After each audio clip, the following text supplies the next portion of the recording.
You were extremely innovative before that became the watchword. Of course, everybody wants to consider themselves to be innovative now, but you did so many things here that were truly innovative and prescient. In fact, one of the things that I am so struck by is there is a display in the Innovation News Center with your picture that quotes you as saying in 1976, I guess as the new dean, that print on paper is dead, and you were the person who established the first online newspaper at any college in the nation.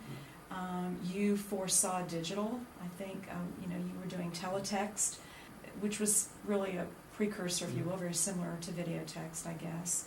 So what was that thought process? How were you so clued in to the changes that were ahead of us, which of course now are so rapid we can barely keep up? Right. Well, in Missouri we didn't have anything computer-wise either when I left, and nothing like teletext or anything like that. When I left, I had a very fine teacher when I worked for my graduate degree at Missouri some years before, named John Merrill, and he and I later did several books together. Very well known. But he taught a course in international communication, and he insisted that students go to the journalism library and read foreign publications and what they were doing in other countries.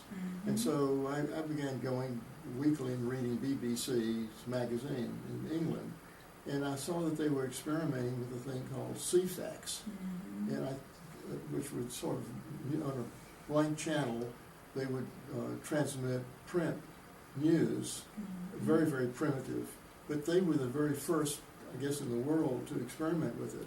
And I really got interested in it and followed it, and it seemed to me so natural, rather than doing tons of newspapers, delivering them in cars, gasoline and everything else, that everything was going to be transmitted by television too. Computers and internet were not even known in those days. So I thought in some ways television stations would be transmitting this like over cable. And I got really interested in it, and I wrote about it in a book that John Merrill and I wrote in 1959. Oh my gosh, really? Wow. As far as I know, I'm the first faculty member ever to really write about the future being digital.